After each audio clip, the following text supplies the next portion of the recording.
listening to the Fayetteville 411 podcast, produced by the City of Fayetteville, where you get information about city government and the programs and services we provide. You'll get topics of interest and an inside look into the various departments that help keep our city moving. I'm Sherry Kropp. And I'm John Salling. Thanks for joining us for the Fayetteville 411. Today we're going to learn about the services that the Fayetteville-Cumberland Human Relations Department provides to our community, and we're joined by Yamil Nazar, Director of the Human Relations Department. Hi. Hey, how are you doing? Very good, thanks. Good. Well, thank you for joining us here today. And can you tell us some about some kind of the program's primary functions of human relations in the city of Fayetteville? So we have the ability to mediate allegations of discrimination in public accommodation and employment, but we only have enforcement in housing. Some of the other things that we do is a lot of community engagement, letting people know what it is that the department does, what we offer residents of both the city and the county. And then we also do a lot of training, education, information about different programs, especially around societal isms. So we try to heighten people's awareness about things that they wouldn't otherwise know unless someone told them. Our number one call volume is tenants calling for information as to how they can deal with a landlord who is not doing what they're supposed to be doing. Because regular people don't know how to navigate systems. So we do a lot of that. So with most of the fair housing cases I've seen, and because most of them are as it relates to persons who I call differently abled, it's usually that the housing provider doesn't know what they are legally supposed to do. In other cases, sometimes it's the lack of awareness, right? So, you know, someone tells you that they have HIV/AIDS, and all of a sudden you're frightened to death that you're going to get it from this person, so you're not going to rent them your home or your apartment. It's just a lack of awareness, and that's protected under the Fair Housing Act, federally, state, and the city. So you can get into a lot of trouble for discriminating in housing under one of those 7 protected classes. So it's best just to call my office and say, I have a hypothetical. Mm-hmm. Okay. And I think it's part of your office's role as well to make sure that ADA compliance and things like that. Right. So we deal with external ADA cases. So if you are a resident of the city of Fayetteville and you are visiting one of the facilities that we own, right, or a service or a program that we provide, and you or someone in your family has a disability that needs an accommodation, you would ask my department for that accommodation, and then obviously we'll review it and see if it's reasonable. Or if not, if it's something that we can't do, we'll talk to the family or the member that has a disability to figure out a way where we can accommodate them. Mm-hmm. Can you give us a couple of examples of what some of the fair housing discrimination would be? Give us some examples of that. So we have 7 protected classes, right? We have race, color, sex, national origin, religion, persons with disabilities, family status, which is the presence of children under the age of 18. So we have conducted national testing to figure out who's the number one group of people that are being discriminated against. In Fayetteville, I can tell you that most of our cases have had to deal with people with disabilities. Housing management and housing providers don't really understand what their legal responsibility is when someone has a disability. Their best bet is to call us. And if they don't and do the wrong thing, then the person can file a fair housing complaint. That can be very expensive to the housing provider if the allegations are proven true. The other group of people who we know are being discriminated against nationally is black families with teenage boys. It appears that the perception is that if there is a black teenage boy in the family, that boy is dangerous, and then some housing providers will be less likely to rent to them. Okay. And one of the other notations we have on here is LAP. That's the language access policy. So by federal law, because the city of Fayetteville receives federal funding, we have to be able to provide interpretation services to a person who has limited English proficiency. Here in Fayetteville, the number one language that we have that meets the threshold is Spanish. However, we have the ability within this city to say that if you have another language and you're limited in English proficiency and you need our services, then we will provide an interpreter. I just signed the contract today. It's very inexpensive to provide an interpreter to someone who has limited English proficiency. And that's so important to have that available, like especially during storms and things like that we've experienced in the past. In the city and county, they'll have press releases, press conferences, and things like that. It's important to have a Spanish-speaking person there or someone that can do sign language for the hearing impaired. So that is very important. Yes, and we make sure, Human Relations makes sure that we have both of those. We have someone who can interpret the conference into Spanish, as well as an American Sign Language individual. The housing program kind of being one of the flagship programs for you, can you tell us some about the collaboration between your work and the Fair Housing Board? So the Fair Housing Board is actually a quasi-judicial board. So if we find enough evidence to say that we can demonstrate that the allegations potentially can have broken our law, then the parties involved in the case can either choose to go to the Fair Housing Board or to go into the court system. The two have no limits to what they can provide in punitive damages. There is a limit to the civil penalties for both bodies. The good thing about the Fair Housing Board is that if either party selects the Fair Housing Board, their hearing will be faster than if we went into court. Do you know about how many cases you guys do in a year? This year we're going to top over 20. Our average has been about a dozen, but this year we're going to cross 20. And if someone feels like they are being treated, I don't want to say unfairly because that's too broad of a term, but if they feel like that they've been discriminated against whenever they're trying to rent an apartment, a home, or even buying, what do they need to do? Call my office. So you call Human Relations and we will do an intake, which is about a 20-minute conversation on the phone to make sure that the 4 levels that we have to be able to demonstrate are enough for us to file the complaint. So do they need any sort of documentation to bring with them? Not for the intake. Okay. For now, after we do the intake, we do have a face-to-face interview. Mm-hmm. And at that point, we do ask them to bring everything and anything they have, and especially the lease. The lease is usually the most important document that we need so we know what kind of contractual agreement they have with the housing provider.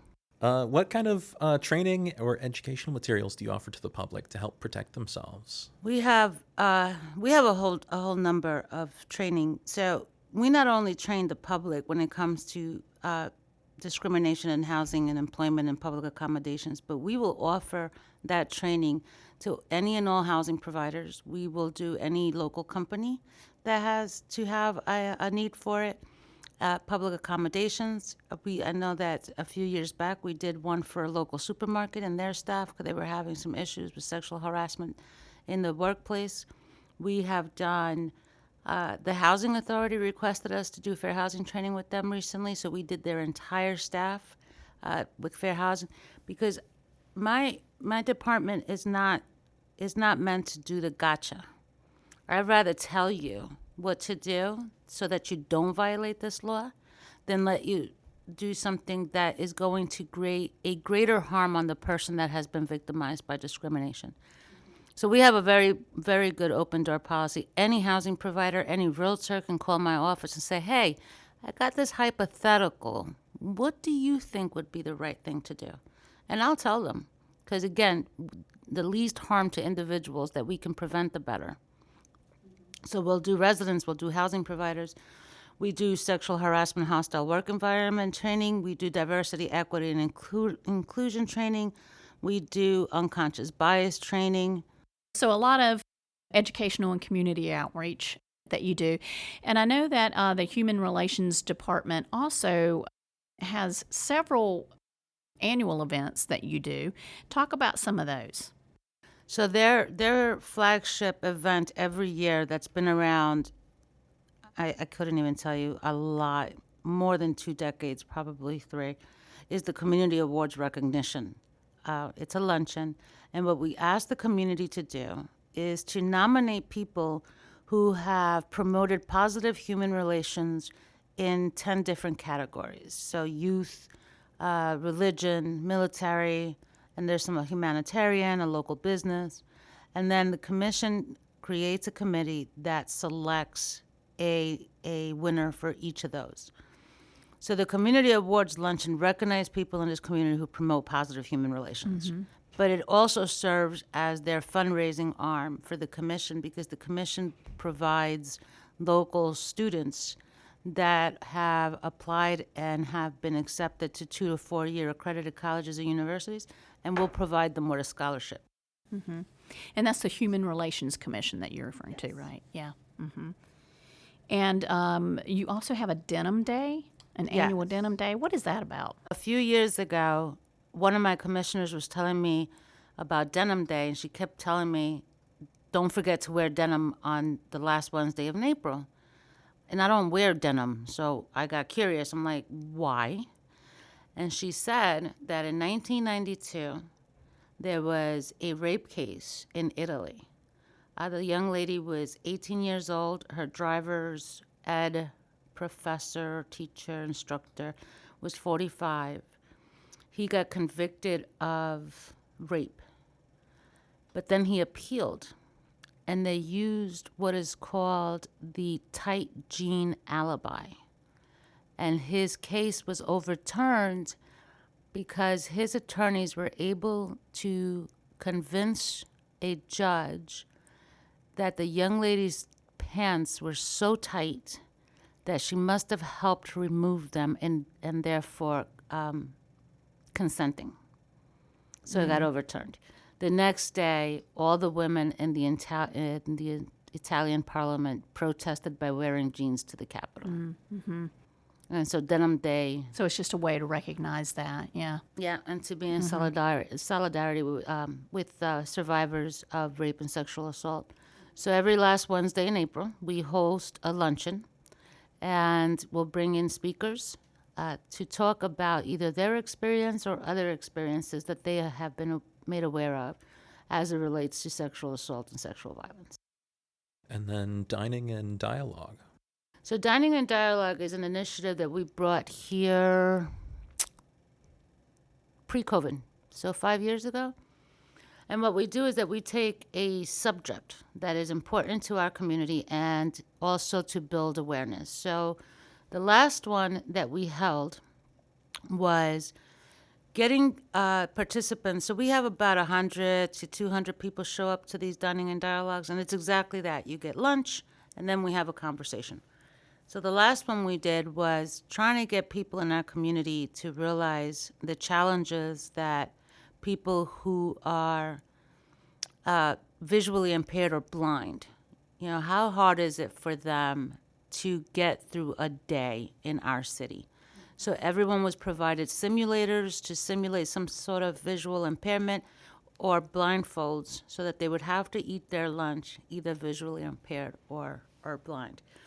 And then we also brought three speakers from that community to talk about some of the negative impacts that they have had in maneuvering through our city, just to make people aware. It's not a shaming, it's not a finger pointing, it's not here, I want to make you feel guilty. No, unless you're visually impaired or blind, you probably don't know. Yeah, that's a great realization of what someone who is visually impaired has to go through, or the challenges that they deal with. Yeah, like one of the stories that was shared was the woman was very visually impaired, so she couldn't pick out the cereal that she wanted to get. So she asked a clerk in the store to get her the cereal, and she didn't realize until she got home that the individual had given her the wrong cereal. So it's like, little obstacles that we really shouldn't have in our community.